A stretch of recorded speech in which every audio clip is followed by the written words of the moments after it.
balitang makatotoanan, balitang mapagkakatiwalaan, balitang may paggagamitan. Skip the scroll and stream at every 36 news stream. Kasama si Justin Giza, neto makibalita, makialam, matuto at magdesisyon. Tama, magdesisyon ang tama, Skip the scroll and stream at every 36 news stream. Kasama si Justin Giza, neto makibalita, makialam, matuto at magdesisyon na tama.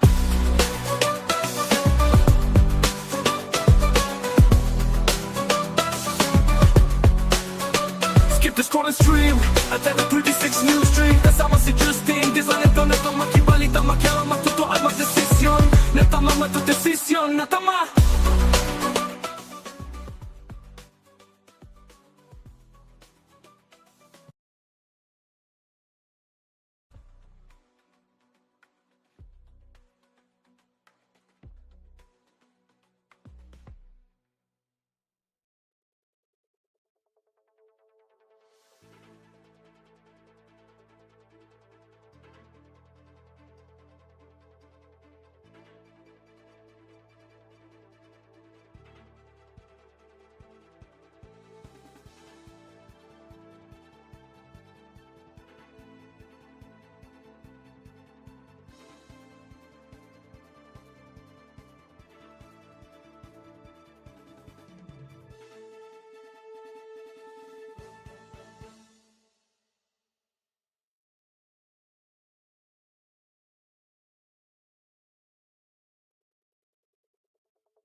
Isang mainit na tanghali po ng Lunes mga karehiyon at welcome ho sa inyong paboritong tambayan, online tambayan tuwing tanghalian. Ito po ang CLTV 36 News Stream.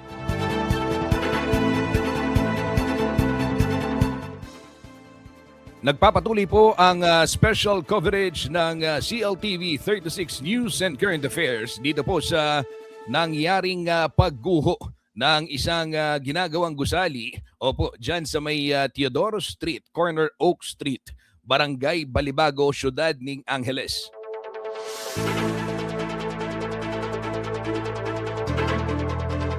At ito ho yung mga latest update natin, mga karehiyon, ay maya-maya makakausap natin ang ating mga correspondents na sina Paulo G. Santos at Jody Mercado, ang ating mga reporters na nandyan po ay nagbabantay, nakatutok sa ground. Narito po ang mga headlines at yung mga bago na atin hong nalaman dito po sa insidente. Umakyat na nga po sa 4 ang bilang ng mga nasawi sa pagguho ng gusali sa Angeles City. Ayon ho yan sa BFP kaninang bandang alas 11 ho ng umaga.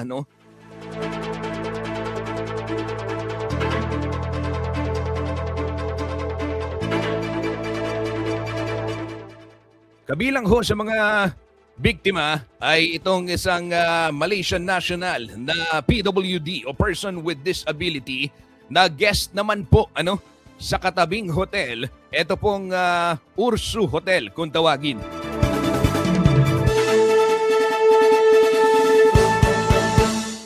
Ito po mga kariyon, eksklusibo napag-alaman po ng CLTV 36 News na dati na pong nagpatupad ng work stoppage order. Opo. Ibig sabihin, pinahinto na ng DOLE noong nakaraang taon yung trabaho dyan sa nasabing construction site dahil sa paglabag sa occupational safety standards. Pero, na-lift naman, mga karehiyon, ito pong sinasabing, yung work stoppage order matapos ang isang buwan last year din dahil nag-comply umano etong kontraktor doon sa standard na hinihingi po ng DOLE.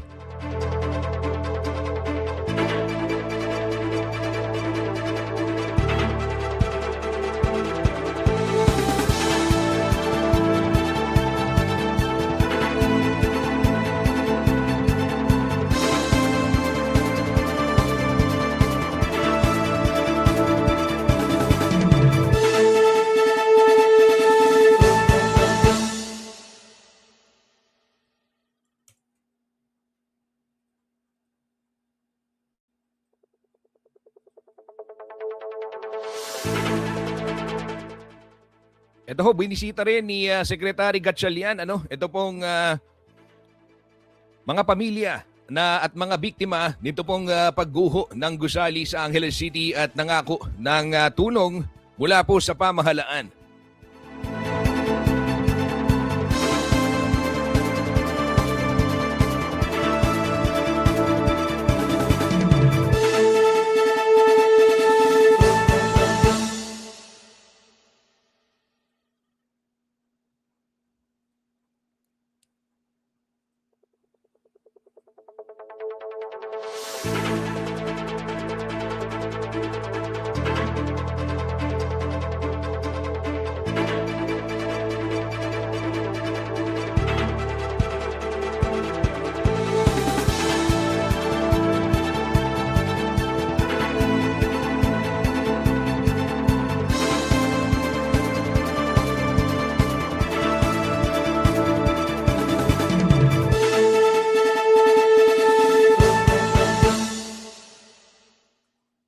Ito ho, detalye ng mga balita, mga karihiyon. Nagpapatuloy din itong ginagawang rehabilitation at repair ng mga kable ho ng kuryente na nasira dyan ho sa may Oak Street, corner Teodoro Street, dyan sa mga paligid na area sa Barangay Balibago.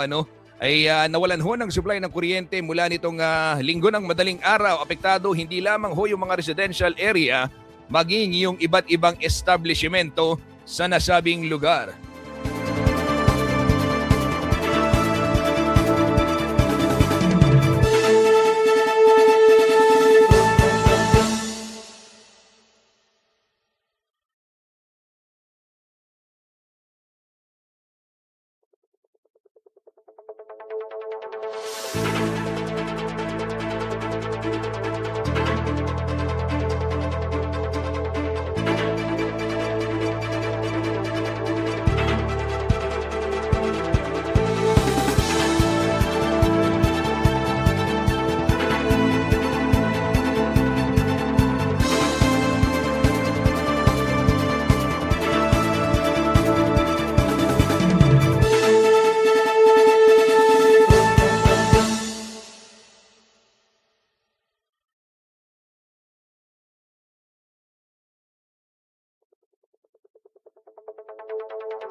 Ito po mga kariyon, habang hinihintay natin sina Paulo G. Santos at Kuyang Jody Mercado, pag-usapan muna ho natin itong balita na atin hong napag-alaman mula po sa Department of Labor and Employment o DOLE.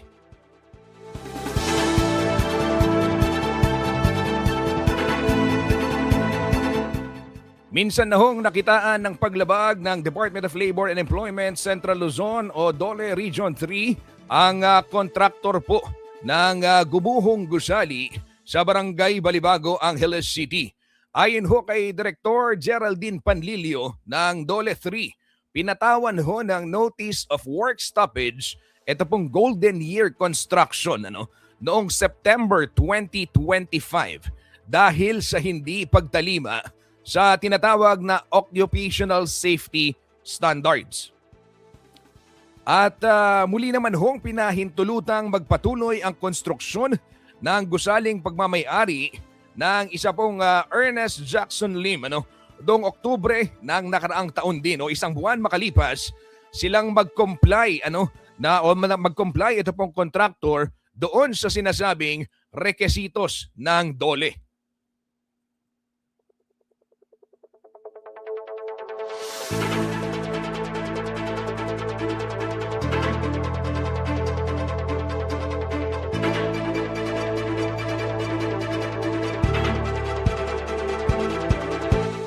So ito ho mga karehiyon ay alinsunod dun sa occupational safety. Ibig sabihin yung DOLE may kinalaman sa pagpapatupad ng tiyak na kaligtasan ng mga manggagawa. Ito po yung paliwanag ni Direktor Panlilio.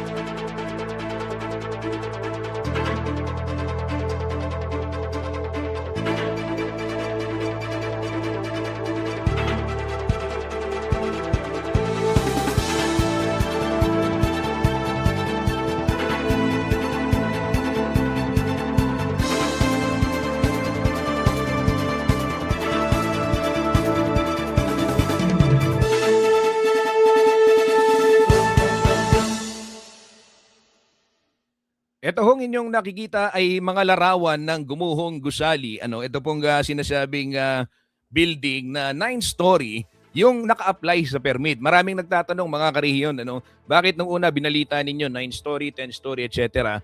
Ito ho habang tayo'y nagkakalkal din at nag-iimbestiga dito po sa nangyaring insidente, na pag-aalaman natin ano nga ba yung talagang katotohanan dyan sa ground, ika nga, dahil dun sa papel, 9-story yung naka-apply. At subalit nang matukoy din, at kahapon mismong LGU nalaman na yung meron ho silang itinatayo na kahit yung BFP sinabi na 10th floor, ibig sabihin parang pool area, yung roof deck. Yun po yung sinasabi. Yung may revision. Doon sa latest na panayam natin sa LGU, inaalam kung naipaalam ba o na kasama ba doon sa original na hiningan ng permit ito pong revision. Yan yung mga katanungan ng taong bayan ngayon. Ito po, nakita natin sa Google Maps itong itsura nitong gusali na itinatayo. Ito po yung gumuhong gusali. So makikita ninyo yung yellow na gusali sa gawing kaliwa. Ito, yan po yung hotel. Yung Ursu Hotel kung saan nariyan naman yung Malaysian National na guest na siya pong unang na-recover. Siya yung unang casualty dito po sa trahedya. So kung makikita ninyo, larawan po ito nakuha noong May of 2024 mga karehiyon. At ayan, sa pagkakataong ito, nandito na po si Jody Mercado. Kanina galing siya dyan sa may barangay Balibago. At nakapanayam si Secretary Gatchalian ng DSWD. Makibalita tayo live, umaandar pa si Kuyang Jody. Kuyang Jody, ano ang latest sa inyong lakad? Ano ang naipangako at ano ang bitbit ni Secretary Gatchalian? At talagang umaandar pa tayo kasamang Justin, kahit hindi pa tayo nananghalian, meron naman tayong reserba, kaya tiyak na andar pa. Alam mo kasamang Justin, kanina dumating nga tong si DSWD Secretary Rex Gatchalian sa Balibago Barangay Hall kasi doon na pansamantalang dinala yung mga manggagawa na na-rescue kasama ng kanilang pamilya. Doon muna sila nanuluyan sa may session hall ng Barangay Hall ng Balibago. At kinumusta ni Secretary Gatchalian yung mga manggagawa at kung ano ang magagawa pa ng gobyerno sa kanila. Ayon sa kalihim, sa paunang tulong na naibigay nila, nakapagbigay daw sila ng cash relief assistance worth 10,000 pesos. Kasunod dyan, meron pa silang tatanggaping livelihood assistance at meron pa rin tatanggaping tulong pagdating sa kani-kanilang probinsya dahil pagdating doon ay sasaluhin din sila ng local DSWD kung saan sila pupunta. Napauna lang yung aking report dahil sa araw na ito nakatakdang umuwi ang karamihan doon sa mga nailigtas na mga workers natin na doon sa gusaling iyon. So karamihan sa kanila uuwi sa Camarines Sur. Karamihang mga nandoon kanina galing lang pala sa iisang barangay sa may Camarines Sur. So ngayong araw, nakatakda silang ihatid ng DSWD doon sa kanilang probinsya at pagdating nga doon sa kanilang mga lugar, sasaluhin naman sila ng local CSWD upang matulungan din sila doon. Sabi rin din ni Gatchalian na sana hindi naman mangyari pero kung sakasakaling kakailanganin may iba pang assistance na may paaabot katulad ng burial assistance at yung pang tulong na kakailanganin ng mga biktima. Actually, naitanong ko rin kasamang Justin, papaano yung mga na-trauma. Ang sabi ni Gatchalian kanina, ni Secretary Gatchalian, ay yun ang una nilang ginawa bago pa yung financial assistance, bago pa yung mga red food packs, bago pa yung livelihood projects o programs na ibibigay. Nauna na yung psycho-emotional and psychosocial na pangangailangan ng mga naging biktima. Yun ang inuna at sabi nga niya, hanggang kanina ay meron pang mga nakasubaybay na mga social workers at counselors mula DSWD na tumutulong ngayon doon sa mga paunang batch na naroroon sa barangay hall ng Balibago. Actually, we have to give credit also sa barangay officials sa local government ng Barangay Balibago dahil sila nga itong pumukop doon sa mga biktima na ito, doon sila natulog, doon sila pinakain, sabi ni Barangay Captain PG Ponce. At according to him and according din kay Secretary, meron pa raw ibang families pa na dadalhin doon today. So iko-confirm pa nila yung mga pangalan at sino yung mga families na yon natutungo pansamantala sa Barangay Balibago upang doon muna manuluyan. Kuyang Jody, nakausap mo ba si Kapitan PG Ponce kaugnay naman doon sa ano yung estado ng gusali bago yung mangyari yung pagguho? Siyempre sakop nila yan. Naikot ba nila before that? Meron ba silang ganong mga nabalitaan na dyan? Nakausap ko sa kasamang Justin, ang nabanggit niya sa akin ay may ilang beses na pala nilang kinausap ang gumagawa riyan sa gusaling yan at ang makailang beses na rin sanang pinahihinto ang construction dahil nga sa mayroon silang nakitang mga kakulangan. Ilan dito is yung mga pangalan ng mga mga employees, yung listahan ng mga employees nila kulang. Ibig sabihin, imbes na kumpleto ang mga pangalan ng mga construction workers, iilan lang daw ang isinabit sa kanila kaya hanggang ngayon is wala silang definite na listahan or walang impormasyon hinggil sa iba pang mga tao na nagtatrabaho doon sa gumuhong gusali. At ang sabi rin niya sa akin kanina is although 2023 pa nakakuha ng perks, hindi pa sila nakaupong official doon. Sabi niya is a year after that is they already compelled, hinikayat nila or pinag-utos sila doon sa contractor or may-ari ng building na magsumite ng panibagong business permit. And naibigay naman 'yon. However, ang nabanggit niya is after this, itong pangyayaring ito, is magiging stricto sila doon sa pagpapatupad, susumite ng pangalan ng mga manggagawa ng bawat construction doon sa kanilang barangay. Kuya Jody, pag-usapan naman natin yung mga pamilya ng mga biktima. Alam natin na mabigat para sa kanila ito. Ano yung may mga nakausap ka ba sa kanila? Ano yung general sentiments nila kaugnay Ay, nitong insidente? meron tayong nakausap na dalawang kaanak, no? Yung isa is ang nakausap ko is si Daniel, ano ang apelyido ni Daniel? Kasi si Kuya Daniel, ang sabi ni Daniel is naroon pa yung kanyang tiyuhin at pinsan o anak ng tiyuhin niya. May napanood nila sa TV at gayon din merong impormasyon na nakarating sa kanila doon nga sa nangyaring pagguho. Ang kwento niya sa amin is hanggang ngayon is wala pa silang impormasyon hinggil kung buhay yung kanilang kaanak at umaasa pa rin sila syempre na maililigtas. And naikwento niya medyo nagkaroon ng naging emotional siya kahapon dahil sabi niya nagpunta siya ng umaga, na-interview siya, kinuna ng kinakailangang impormasyon at umalis at nang pagbalik niya nung makipag-ugnayan siya muli, wala na raw yung pangalan or hindi raw nakalista yung pangalan ng kaanak nila. Si si yung tiyuhin nilang si Roberto at saka yung anak at doon daw siya naging emotional. Ang sabi niya hanggang sa mailagay muli sa listahan yung kanyang mga kaanak na naroon. At syempre umaasa sila na maililigtas yung kanilang kaanak.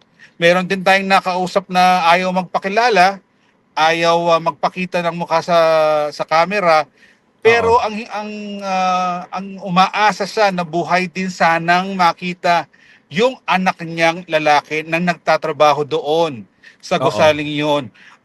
Nakausap lang daw niya nung Biyernes at kausap daw nung worker yung kanyang anak.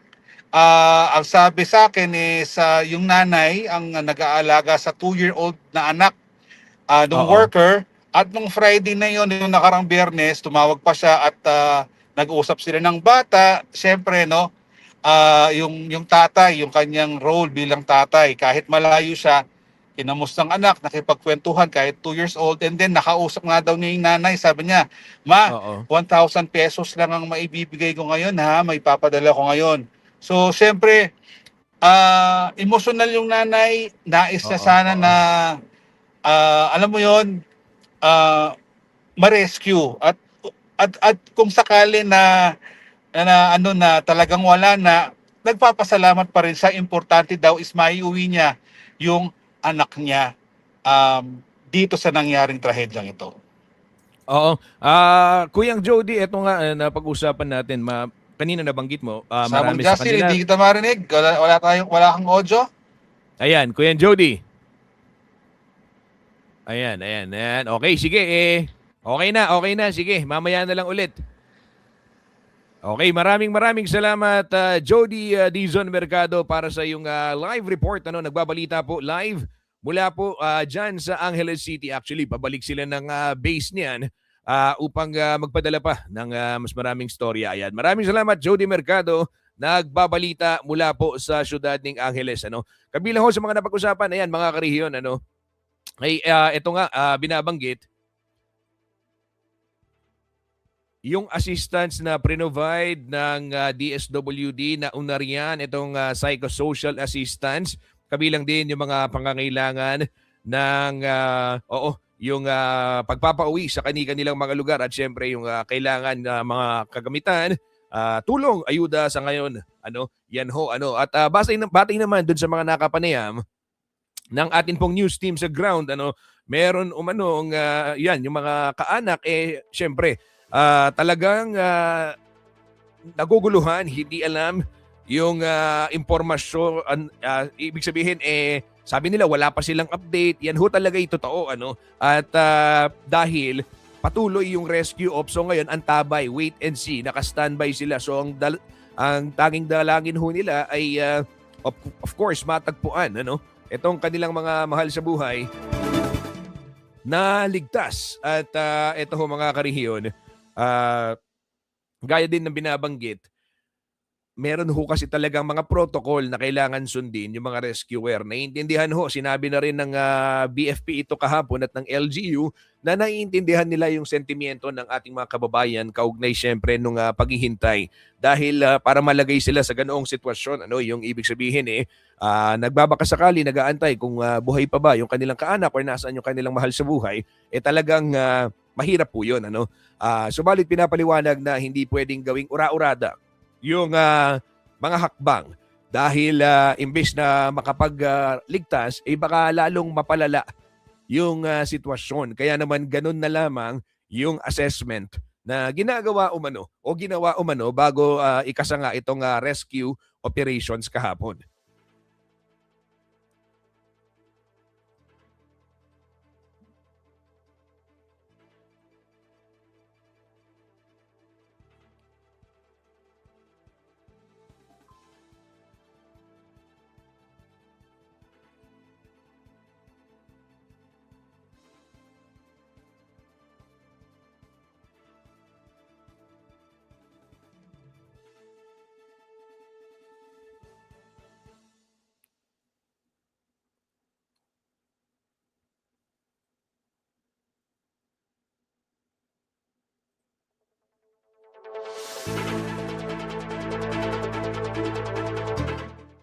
Muli po para sa mga katututok lamang dito po sa ating special coverage ng Newsstream.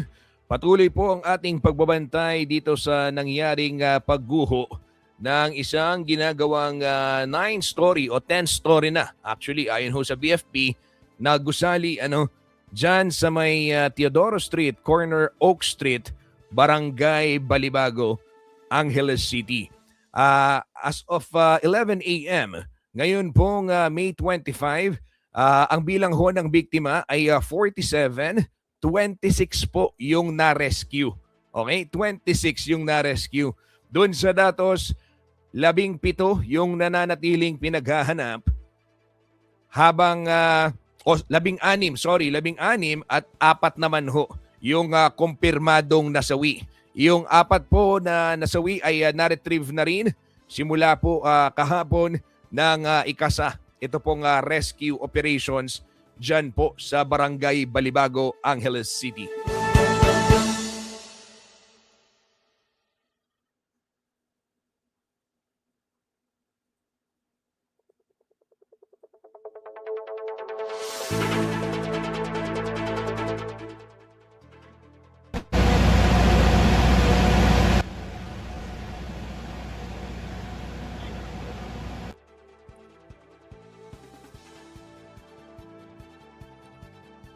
Sa puntong ito, makibalita naman tayo kay Kuyang Paulo G. Santos na kanina rin galing po dyan sa may construction site kung saan nakapanayam niya rin yung ilan sa mga rescuers, ilan dun sa mga kaanak na nag-aantabay at meron siyang exclusive report. Ito po yung napag-alaman na pinatawan na nga ng work stoppage order ng DOLE. Dati, ito pong kumpanya, itong contractor ng gusali. Isang magandang umaga, mainit na tanghali pala, Kuyang Paulo G. Ano ang latest? Kuyang Justin, talagang katakot-takot yung termino na ginamit ni Director Geraldine Panlilio dito sa kanilang initial na pagsisiyasat sa mga documentary evidence kasabay nga yung search and rescue operation dito sa Gusali. At itong golden years na kumpanya, Kuyang Justin, base sa record ng DOLE, talagang matagal nang hindi tumatalima dito sa occupational safety standard o cost dito sa mga workers nila sa construction site. At sa kanyang recollection, Kuyang Justin, nung lumalabas dun sa mismong documentary evidence, pina-stop ito nitong nakalipas na taon, September. At dun sa paghinto, Kuyang Justin, lumalabas nga nasa 11 lang na workers dyan sa construction site yung at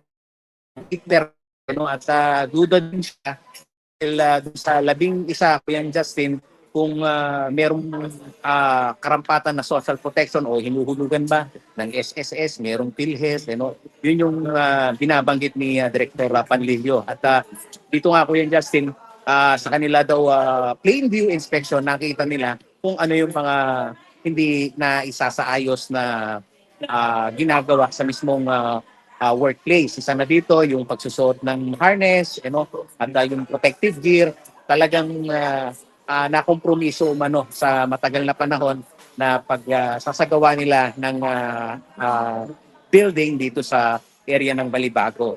At isa rin, Kuya Justin, sa binabanggit ni Director Panlilio, gusto nilang siya sa atin ngayon kasi continuous yung communication nila dito sa kumpanya, pero hindi sumasagot. So, yun yung kanilang sinisikap ngayon at pati yung koordinasyon dito sa may-ari, dahil napakahalaga sa mga panahon ngayon na may nare-rescue yung benepisyo naman at yung mga karampatang makukuha nito pong mga pamilya, lalo na yung mga nasawi dyan sa construction site. At sa pag-iikot-ikot din natin at pagtambay natin dito sa site, Kuya Justin, nakita natin yung ilang mga pamilya na naghahanap ng kanilang kaanak na under missing.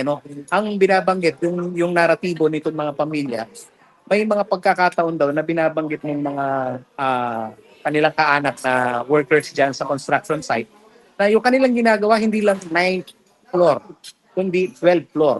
Tatagal pa kami, sabi nung isa, sa exchange nila ng impormasyon ng kanyang misis. Dahil yung ginagawa namin, 12th floor pa daw. So may mga larawan na yan, nakikita natin sa social media at dun sa mga initial na impormasyon na meron po swimming pool na ginagawa dyan sa itaas. At yun, Kuya Justin, ang ating pagsusumikap ngayon na makita yung buong picture, at gayon na rin yung structural design nito. Napakahalaga. Kaya ang mission ng news team ay magtungo sa engineering office ng Angeles para makita natin yung mga documentary evidence, lalong-lalo na itong gusaling ito nabigyan ng permit ng building pre-DAC 2023. Kuya Justin. Okay. Paulo G, dinig mo ba ako? Clear naman. Kuya, audio lang. Okay. Okay, wala. Dinig mo ba ako? Ayan, medyo nagiging choppy lang ho si Paulo G. Okay, babalikan natin si Paulo G. Santos. Maraming salamat, Paulo G. Santos, sa iyong ulat. Isa po ang malinaw, ito mga karihiyon. Sige, okay na si Paulo G. Maraming salamat. Nandyan ho si Kuyang Paulo G. Santos sa isang coverage ngayon. Nagkakaroon ng pagpupulong itong miyembro ng Regional Development Council o RDC, Central Luzon. At nariyan ho yung iba't ibang leader ng bawat probinsya, yung mga governors mula po sa 7 probinsya ng Central Luzon. At kabilang ho sa mga tatalakaying agenda ngayon ay ito pong usapin ng climate change. At ano yung epekto nito sa atin sa rehiyong Central Luzon? Ano rin yung pwede nating gawin? Dahil ito po hindi biro mga karehiyon. Itong impact din ng climate change. Nakita natin ito pong araw ng Sabado, binayo ng katakot-takot na thunderstorm ang maraming bahagi po ng Pampanga, partikular dito rin sa Angeles City at San Fernando, kung saan nagsitumbahan din yung mga puno sa kahabaan ng North Luzon Expressway at sa iba't ibang bahagi pa ng ating pong lalawigan. May na-monitor din tayo dyan sa may bayan ng Florida Blanca, Pampanga. May mga nabuwal na puno sa tapat ng plaza. At dyan din sa may Hensonville, Angeles City, ay may mga poste ng kuryente. Paglilinaw ho. Ayon ho sa LGU, wala manong kinalaman itong nangyaring malakas na thunderstorm. At wala rin namanong naitalang lindol noong linggo ng madaling araw nang mangyari po itong pagguho. Mag-collapse ito pong 9-story building na ginagawa. 9-story on paper. Okay? Bakit natin nasabi yun? Kasi ayan, narinig ho natin si Kuyang Paulo G. Santos kanina. Ay ayon ho dun sa kanyang mga nakapanayam sa ground, mga pamilya po nitong mga manggagawa. Sinasabi nila, posibleng tatagal daw sila sa trabaho dahil umabot ng 12-story. So may mga ganong information tayong nakakalap sa kasalukuyan. Hindi lang 9, hindi lang 10, 12 at 12 palapag. Ayon ho ito doon sa mga kaanak ng mga construction worker na nakapanayam ho natin sa ground.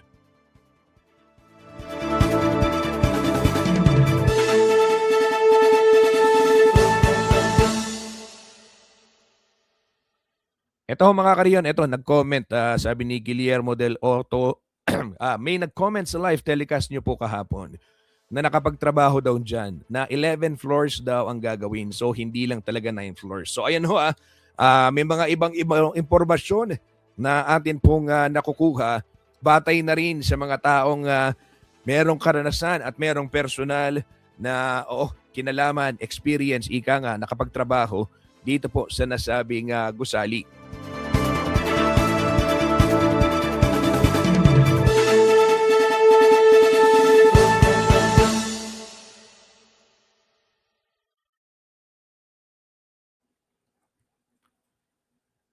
Ano ba dapat ang gusaling ito, Kuyang Justin? Sige, balikan natin yung mga larawan na atin hong nakuha mula dito sa Google Maps. Ito po yung mga images mula sa Google Maps. Ang itsura po nitong ginagawang gusali. Ayon ho sa Bureau of Fire Protection, ito po ay isang condo hotel. Ito yung mga ginagawang Airbnb. So, yung 9-story, ito ho yung initially na kanila hong ini-apply na permit.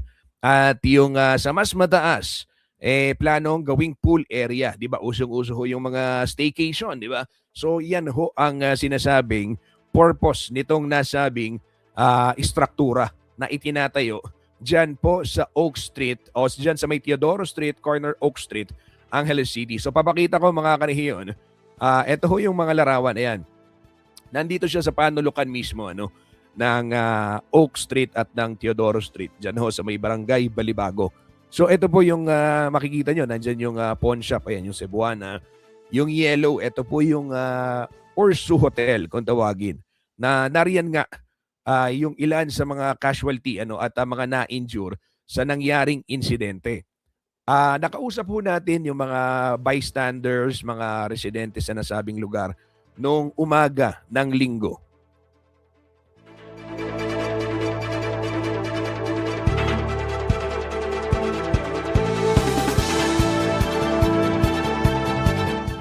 At kanila pong naibahagi sa atin, mga karehiyon, ay batay ho sa kanilang recollection, alas 2 ng madaling araw ng kanila umanong marinig itong pagguho.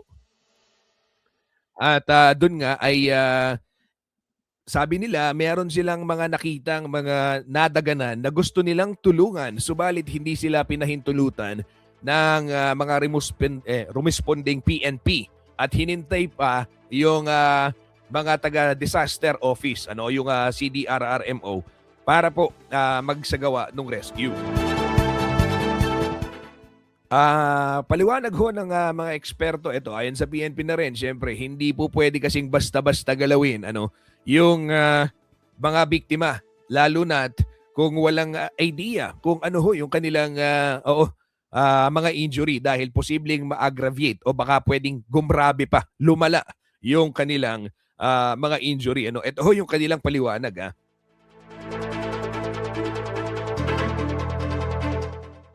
At ito po ay nawalan din ng kuryente. Yan nga, binabanggit, wala hong kuryente sa nasabing lugar. At tinatrabaho na po ng Angeles Electric itong power restoration sa iba't ibang bahagi po ng Balibago. Partikular, wala pong power supply. Ito, pakita natin yung larawan. Ito mga kariyon, aking ipa-flash yung screen. Ay, nasa na? Ito. Ay, nawala. Okay, wait lang. Ito po mga karihiyon. Kabilang ho sa mga walang kuryente na lugar sa kasalukuyan, ito pong, ayan, Oak Street, Tinio Street, Felicitas, at Rina Street.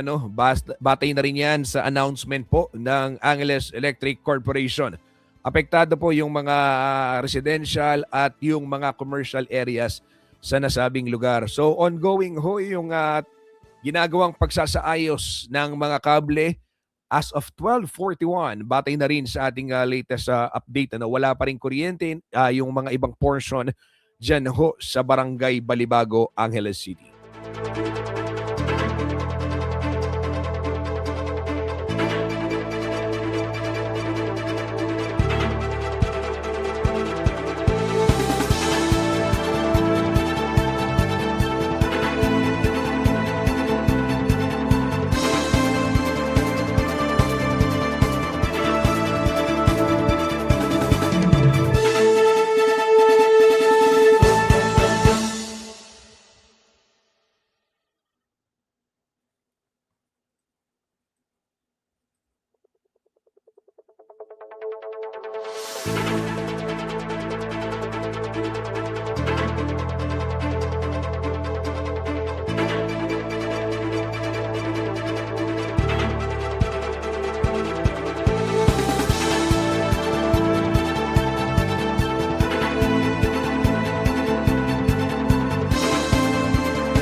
Concern incident funders for the parent support.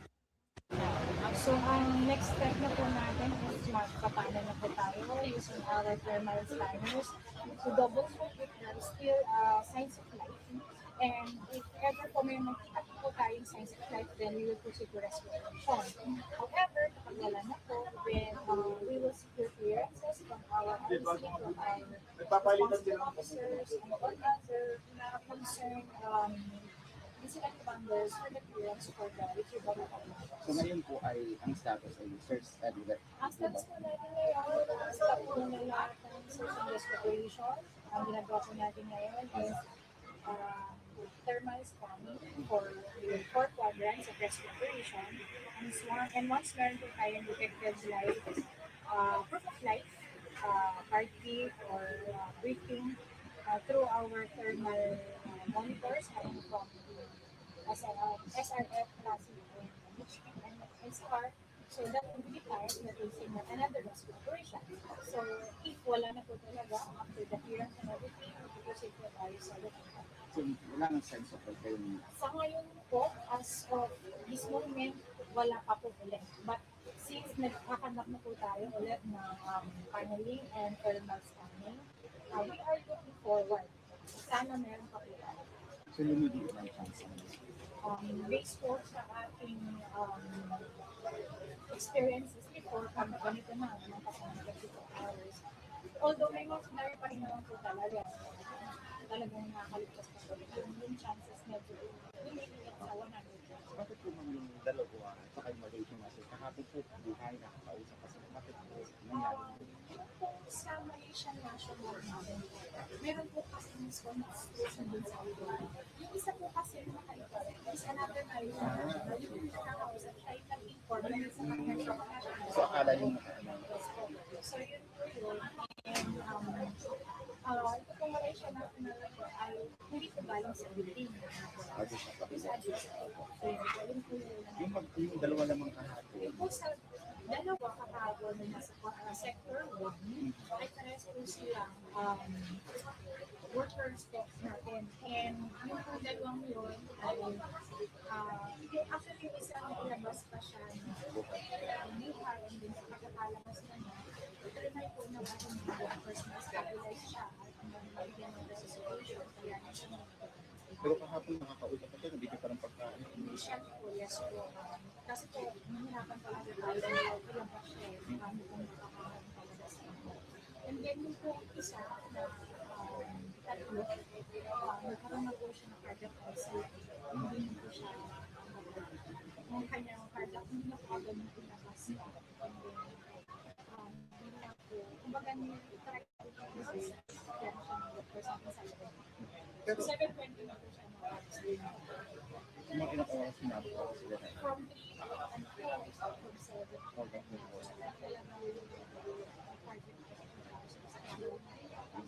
Ang bigat ko yung load ko kasi 9 floors na tumakip sa'yo. Say for example, kung siguro na nasa first o second floor siya, talaga yung rate plus yung ating mga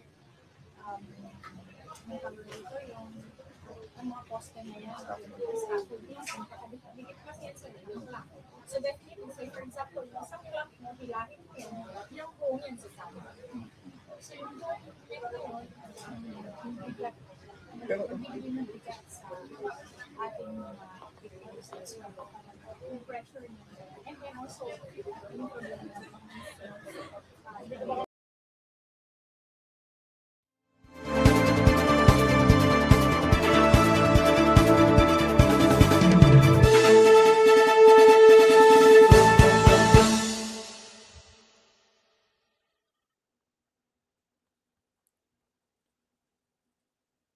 Atin pong narinig ang update ni Fire Inspector sa Gili, ang Regional Public Information Officer po ng BFP Central Luzon. At ito ho yung kanyang ipinaliliwanag, mga karehiyon, ay nagsasagawa pa po ng thermal scanning. So upang matukoy kung meron pang mga signs of life dyan ho sa Gumuhong Gusali, dyan sa Angeles City. So ano ba yung mga datos natin, latest data, mga karehiyon, yung binabanggit ko po kanina, yung na-rescue umakyat na sa 26, 16 pa yung pinaghahanap, yung kumpirmadong nasawi ay 4 na po. At sa kasalukuyan, habang tayo po ay nagbabalita ngayon, ongoing ho yung rescue nila doon sa isang individual na na-locate sa Sector 2. So ganito po kasi yung ginawa, kagabi nagkaroon ng pagpupulong yung Incident Command System. Ito po yung pinagsamang iba't ibang ahensya na sila pong nangangasiwa dito sa rescue operation. So kabilang ho doon sa mga napag-usapan nga yung pagpapaigting po ng paggamit ng thermal scanning. Ito po ay upang makita kung meron pang mga buhay na individual dyan po sa nasabing guho. At hindi po biro itong ginagawa o itong tumumba na gusali dahil batay sa impormasyong ating nakalap ay higit 9 na palapag itong gusali. Nasa 10th floor na, may flooring na yung 9th floor at ginagawang pool area yung 10th floor. Batay rin ho sa mga nakuha nating impormasyon mula sa ground ay may mga nagsasabi yung mga kaanak ng mga construction worker ay sinasabing nabanggit sa kanila na aabot pa ng 12th floor. Ito pong nasabing proyekto. Kaya po paliwanag ng BFP, hindi biro yung ika nga tatanggal ng mga rubbles o ng mga guho dahil nariyan din yung mga scaffolding gamit sa nagpapatuloy na konstruksyon ng nasabing gusali.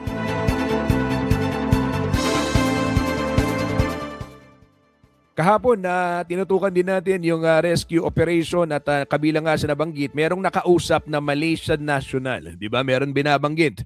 Malaysian National, nakakausap po nila. Subalit, ito, pinaglilinaw ng BFP na yung kahapon na sinasabing nakakausap nilang Malaysian National ay iba pa doon sa Malaysian National na naitala pong casualty dito po sa nangyaring insidente. At yung iba naman ay pawang mga manggagawa po sa Gumuhong Gusali.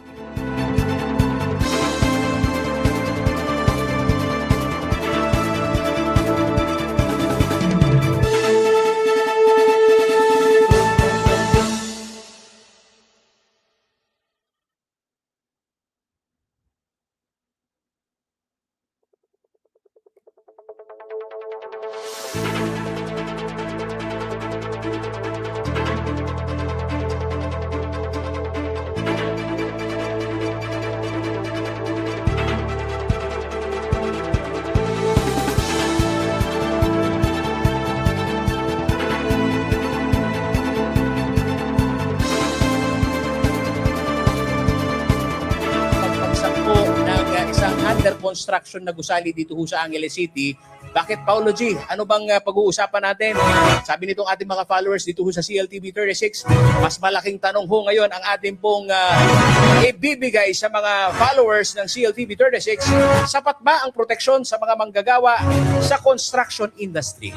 Kasama ho natin ngayon ang representante ho ng manggagawa party list, aktibong-aktibo ho sa paglaban sa karapatan ho ng mga uring manggagawa. Representative Eli San Fernando upang talakayin ho ang labor protection, occupational safety at gayon na rin ho mga kaibigan ito hong usapin ng accountability sa mga construction project lalo na ho ngayong mabilis ang urbanization dito ho sa ating bansa. Ano ba yung kalagayan ng mga manggagawang construction worker dyan sa gumuho na istruktura na yan? And I am pretty sure na merong problema yan pagdating sa occupational safety and health standards, yung OSH na tinatawag. Alam naman natin ang mga manggagawa sa sektor o industriya ng construction, yan yung mga pinaka-prone to health hazards and risks. At yan din yung mga hindi ino-observe o pinapatupad yung mga basic labor standards mula doon sa sahod, sa mga benepisyo, hanggang doon sa pagtitiyak na yung lugar kung saan sila nagtatrabaho ay safe.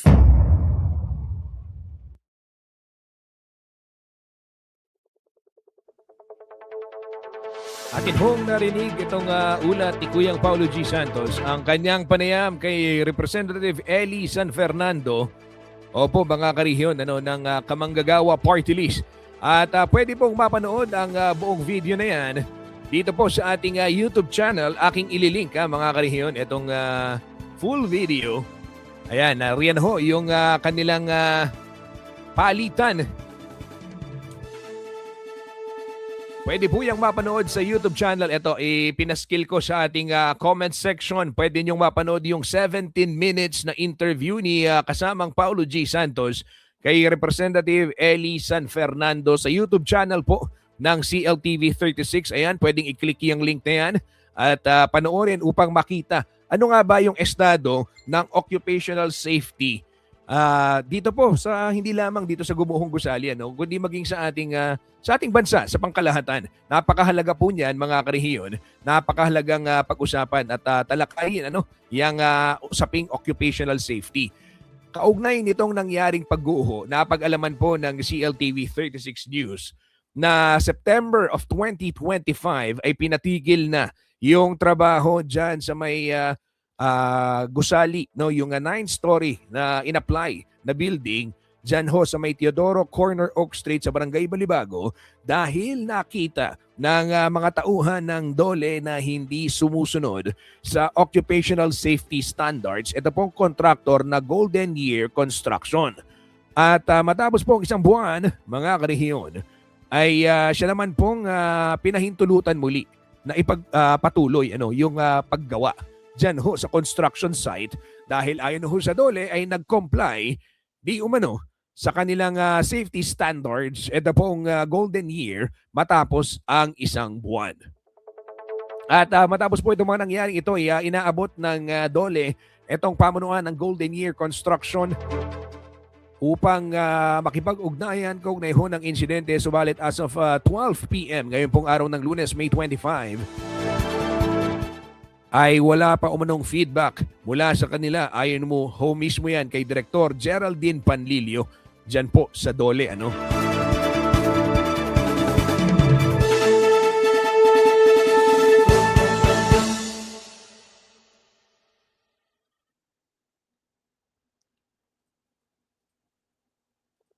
Time check muna tayo mga karehiyon. Ako po ay magpapaalam na 12:55 na sanay ako sa alas 10. So 12:55 na ng umaga, magpapaalam na po si Justin Dizon. 12:55 ng umaga.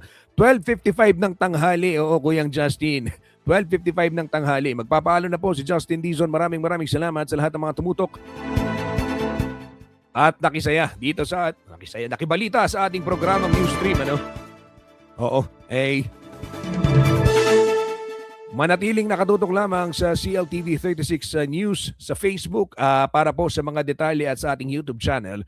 Patuloy po ang special coverage ng CLTV 36 News and Current Affairs dito po sa isinasagawang rescue operation diyan sa may barangay Balibago, Angeles City. Latest data, umakyat na po sa 4 ang death toll, 16 ang pinaghahanap. Gumagamit pa po ng thermal scanner ang BFP para matukoy kung meron pang signs of life at kung wala na, doon ho sila mag-move forward doon sa mga susunod na hakbang. Muli, sa ngalan po ng buong puwersa ng CLTV 36 News and Current Affairs, para ho sa mga balitang makatotohanan, balitang may paggagamitan at balitang may pagkakatiwalaan, ito po ang CLTV 36 News Stream. Maraming salamat po.